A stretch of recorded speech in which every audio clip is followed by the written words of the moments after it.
به مرکزیت شهر هرات پس از ولایت هلمند دومین ولایت افغانستان است. ولایت هرات همراه با فراه و نیمروز جمعاً ولایت‌های غربی افغانستان را تشکیل می‌دهند. ولایت هرات با کشور ایران و ترکمنستان هم‌مرز هستند. هرات یکی از قدیمی‌ترین ولایت‌های افغانستان است که ریشه‌های آن به آریانای باستان می‌رسد. برخی منابع غربی هرات باستان را به نام آریا یاد نموده‌اند که همان هریوا میباشد. هرات قبل از شناسایی اقیانوس هند در گذرگاه جاده ابریشم قرار داشت و نقش بزرگ را در تجارت میان شبه‌قاره هند، خاورمیانه، آسیای مرکزی و اروپا بازی میکرد.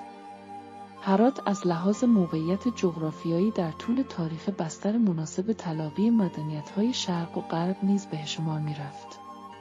از این رو هرات یکی از گهواره‌های تمدنی تاریخ پربار خراسان شناخته می شود. مردم هرات آزادی دوست و استعمار شکن بودند. تاریخ سیاسی هرات پر از فراز و نشیب است. چنانچه هرات همواره میدان لشکر کشی‌ها، جنگ‌های اشغالگرانه، ویرانگرانه و گذرگاه جهانگشایان نیز بوده است. روی تصادفی نیست که تاریخ هرات مشهون از مبارزات آزادی خواهانه و استعمار شکن بوده است. هرات مثل اکثریت مناطق دیگر افغانستان با هجوم مغول در سال 1222 میلادی از بنیاد ویران شد و بیش از نیمی از اهالی بومی آن قتل عام یا آواره شدند.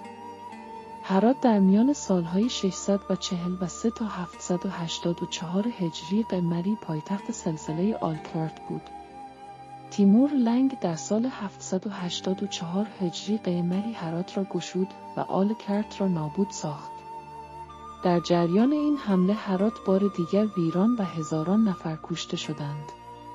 شاهروخ فرزند تیمور و همسرش گوهرشاد پایتخت تیموریان را در سال 1401 میلادی از سمرقند به هرات منتقل کردند. جمعیت این ولایت بالغ بر 3,778,000 نفر است.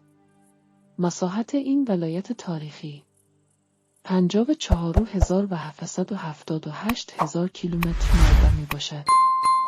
هرات شهر عالمان، شهر بزرگان، شهر شاعران و ادیبان، نام آور ادبیات فارسی است.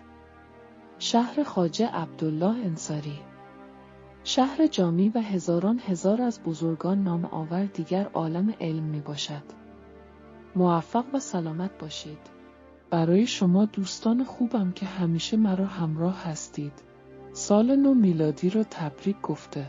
سال خوب و مملو از سلامتی، موفقیت و خوشبختی برای شما آرزو میکنم. تشکر که کانال میهن را به علاقه میبینید.